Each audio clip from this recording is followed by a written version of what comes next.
Hi, I'm doctor Mahi Bharadwaj. కామన్‌గా కొన్ని సందర్భాలలో హఠాత్తుగా, సడెన్‌గా కొన్ని సింప్టమ్స్ అనేటివి కొంతమంది లోపట కనపడుతూ ఉంటాయి. అవేంటి అంటే చెమటలు విపరీతంగా కారుతూ ఉండడం. అంటే తల నుంచి ఇలా తడిసి ముద్దయితున్నట్టుగా చెమటలు వస్తూ ఉండడం. దీంతో హార్ట్ పెయిన్‌ఫుల్‌గా ఉండడం, దాంతో పాటు చెస్ట్ పట్టేసినట్టుగా ఉండడం. హార్ట్ దడ అంటే గుండె దడగా ఉండడం, గుండెలో ఏదో ఒక రకమైన ఫీలింగ్‌తో సఫర్ అయితూ ఉండడం అనేది జరుగుతుంది. ఇలాంటి కండిషన్‌లో హాస్పిటల్‌కి పరిగెత్తుకొని వెళ్ళడం, అక్కడ అవుతామా అన్న ఒక కండిషన్‌కి వెళ్ళడం అనేది జరుగుతుంది. ఇలాంటి సందర్భాల్లో వాళ్ళు ఏమనుకుంటారు, ఇదేదో హార్ట్ స్ట్రోక్ అనో లేదా బ్రెయిన్ స్ట్రోక్ అనో భయపడుతూ ఉంటారు. ఇలా చాలా హాస్పిటల్‌లో తిరుగుతూ తగ్గట్లేదు అని ఏదో ఒక ఇబ్బందితో, ఏదో ఒక అటు సైకలాజికల్‌గా, ఇటు ఫిజికల్‌గా కూడా చాలా వరకు సఫర్ అయితూ ఉంటారు. యాక్చువల్లీ ఇదేంటి అంటే ఇదే ఒక పానిక్ అటాక్ అని అంటారు. అసలు పానిక్ అటాక్ అంటే ఏంటి? పానిక్ అటాక్ అంటే మన శరీరం లోపల 2 రకాల మెటబాలిక్ రేంజెస్ ఉంటాయి. ఒకసారి మనం హ్యాపీగా ఉన్నప్పుడు మన రెస్పాన్స్ అనేది ఒక రకంగా ఉంటుంది. ఏదైనా అనుకోని సంఘటనలు ఉన్నప్పుడు ఒక రకంగా ఉంటుంది. పానిక్ అటాక్‌కి సంబంధించిన సిమ్టమ్స్ ఎలా ఉంటాయంటే సడన్‌గా ఇప్పుడు మనం ఏదైనా డేంజరస్‌కి సంబంధించిన ఇన్సిడెంట్ చూసామనుకోండి. అప్పుడు ఎలా జరుగుతుంది? మనకు చెమటలు వస్తూ ఉండడం, మన శరీరం అంతా షేక్ అయితూ ఉండడం, వాయిస్ సరిగ్గా రాకపోతూ ఉండడం, బ్రెయిన్‌లో ఏదో ఇట్లా ఒకలాంటి సిమ్టమ్స్ అనేటివి ఉంటాయి. ఇదేంటంటే ఎడ్రినల్ ప్రొడ్యూస్ ఎప్పుడైతే జరుగుతుందో బ్రెయిన్ లోపట ఇలాంటి సిమ్టమ్స్ అన్నీ కూడా కనపడుతూ ఉంటాయి.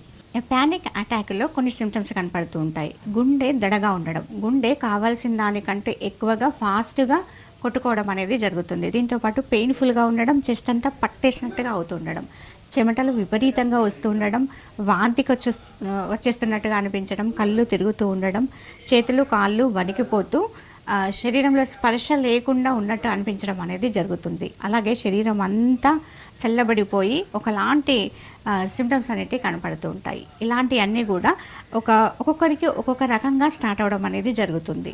దీంట్లో అంటే ఒక 10 నిమిషాల వరకు కూడా ఒక హైప్‌కి వెళ్ళేసి నెమ్మదిగా నార్మల్ అవుతూ వస్తాయి సిమ్టమ్స్. ఇలాంటి సందర్భాల్లో పేషెంట్ సైకాలజీ ఎలా ఉంటుంది అంటే ఒకసారి ఇలా ఫేస్ చేసిన తర్వాత వాళ్ళలో కూడా ఒకలాంటి భయం అనేది డెవలప్ అవుతుందన్నమాట.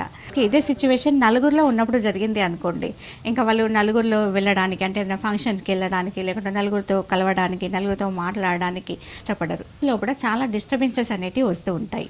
అంటే సపోజ్కి వీళ్ళ కండిషన్ ఎలా అయిపోతుందంటే చీకటికి వెళ్ళాలన్నా, ఒంటరిగా ఉండాలన్నా, ఈవెన్ లిఫ్ట్లో ప్రయాణం చేయాలన్నా, లేకుంటే జర్నీ చేయాలన్నా, ఫంక్షన్స్కి వెళ్ళాలన్నా వాళ్ళు పడుతూ ఉంటారనమాట. ఫేస్ చేయాల్సి వస్తుంది. అంటే ఇలాంటి కండిషన్స్ ఉన్నప్పుడు ఇట్లా సిమ్టమ్స్ 1 or 2 టైమ్స్ రిపీట్ అవ్వగానే ఫస్ట్ వాళ్ళు విజిట్ చేయాల్సింది ఎవరిని? కార్డియాలజిస్ట్. ఆబ్వియస్లీ వాళ్ళు కార్డియాలజిస్ట్ దగ్గరికి వెళ్ళారు. యాజ్ పర్ వాళ్ళ డయాగ్నోస్ ప్రకారం 2D ఈకో, ఈసీజీ, యాంజియోగ్రామ్, అవసరాన్ని బట్టి ఎంఆర్ఐలు ఇవన్నీ చేసిన తర్వాత కూడా కార్డియాలజిస్ట్ చెప్పారనుకోండి, అంటే అన్నీ నార్మల్గా ఉందమ్మా, నీ గుండె చాలా నార్మల్గా ఉంది, మీరు స్ట్రెస్ తీసుకోకండి, దానివల్ల ఏమి ఇబ్బంది ఉండదని చెప్పేసి వాళ్ళ సజెషన్ ఉంటుంది. దాని తర్వాత ఏం చేస్తారు? ఎండి దగ్గరికి వెళ్తారు. ఎండి సజెషన్ మేరకి అన్ని టెస్టులు జరిగిన తర్వాత కూడా వాళ్ళు కూడా టెస్టులు అన్నీ నార్మల్గా ఉన్నాయమ్మా, టెన్షన్ ఎక్కువ తీసుకోకండి అని చెప్పేసి చెప్పారనుకోండి, అప్పుడు అసలైన కథ స్టార్ట్ అవుతుంది. వీళ్ళ లోపల అసలు నేను టెన్షన్ పడట్లేదు, డాక్టర్ చెప్పిన మెడిసిన్ వేసుకుంటున్నాను, అటు కార్డియాలజిస్ట్ని కలిసాను, ఇటు ఎండీని కలిసాను, నేను చాలా రకాల హాస్పిటల్స్ తిరిగాను, నాకు అసలు నేను ఏం టెన్షన్ పడకున్నా కూడా ఈ సిమ్టమ్స్ నా లోపల వస్తున్నాయి, అసలు ఏం జరిగింది అనే ఒక కండిషన్ వాళ్ళని చాలా వరకు వేధిస్తూ ఉంటుంది. పానిక్ అటాక్లో జరుగుతున్నది నిజం ఏంటంటే అటు డాక్టర్స్ చెప్తున్నది నిజం, ఎందుకంటే మీకు ఎటువంటి ప్రాబ్లమ్స్ లేవు, రిపోర్ట్స్ అన్నీ నార్మల్గా ఉన్నాయి. కానీ మీరు ఫేస్ చేస్తున్న సిచ్యువేషన్స్ కూడా నిజం, ఎందుకంటే అది మిమ్మల్ని చాలా భయపెట్టే ఒక రకమైన సిమ్టమ్స్, ఇది కూడా నిజం. కానీ నిజానికి జరుగుతున్నది ఏంటి అంటే ఇలాంటి సిమ్టమ్స్ ఎందుకు వస్తున్నాయంటే మీ శరీరం లోపల, మీ బ్రెయిన్ లోపల ఎడ్రినల్ ప్రొడ్యూస్ అయినప్పుడు, అంటే గతంలో జరిగిన ఇన్సిడెంట్లు అయ్యుండొచ్చు, సంఘటనలు, స్ట్రెస్ఫుల్ లైఫ్, అనుకోని ఇబ్బందులు, సడన్గా షాక్ ఇచ్చే కొన్ని అంశాలు, ఇలాంటి ఎన్నో సిచ్యువేషన్స్ వాళ్ళ కంట్రోల్లో ఉండదు నిజానికి. అలాంటి సిమ్టమ్స్ అన్నీ వస్తుంటాయి, వాళ్ళు ప్యానిక్ అవుతూ ఉంటారు. సో దీనికి మంచి ట్రీట్మెంట్ ఉంది, భయపడాల్సిన పని ఏమీ లేదు. దీనికి మొట్టమొదటిగా మీరు చేయాల్సింది ఏంటి అంటే కౌన్సిలింగ్ ఏంటంటే మీరు చెప్పే విషయాలు విన్న తర్వాత మీకు ఇచ్చే అడ్వైస్ ఏదైతే ఉందో ఏంటంటే ఇది ఓన్లీ ప్యానిక్ అటాక్ మాత్రమే అనేది నెంబర్ 1. దాని తర్వాత ఇది నన్ను ఏమీ చేయలేదు అని ఒక కాన్ఫిడెంట్ మీ లోపల బిల్డ్ అయినప్పుడు ఫస్ట్ ట్రీట్మెంట్ స్టార్ట్ అయిపోయినట్టే. ఇంకా దానికి డీప్ బ్రీత్ తీసుకోవడం, అలాగే అటు ఇటు నడుస్తూ ఉండడం, బ్రెయిన్కి సంబంధించినవి ఎక్కువగా మీరు చేయాల్సి ఉంటుంది. అంటే ఫజిల్స్ లాంటి కొన్నింటిని మీ బ్రెయిన్కి ఎప్పుడు మేత పెడుతూ ఉండాలి. దీనికి మంచి ట్రీట్మెంట్ ఇది.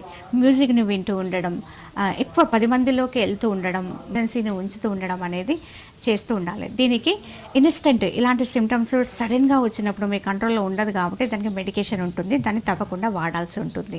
దీన్ని ఇలా మీరు అటు మెడికేషన్ని ఇటు యోగానో లేకుంటే బ్రెయిన్కి సంబంధించిందో చిన్న చిన్న ఎక్సర్సైజ్ల ద్వారా మీరు చేస్తూ ఉంటే 100% దీన్ని మీ కంట్రోల్లోకి తీసుకురావచ్చు. నార్మల్గా ఉండొచ్చు.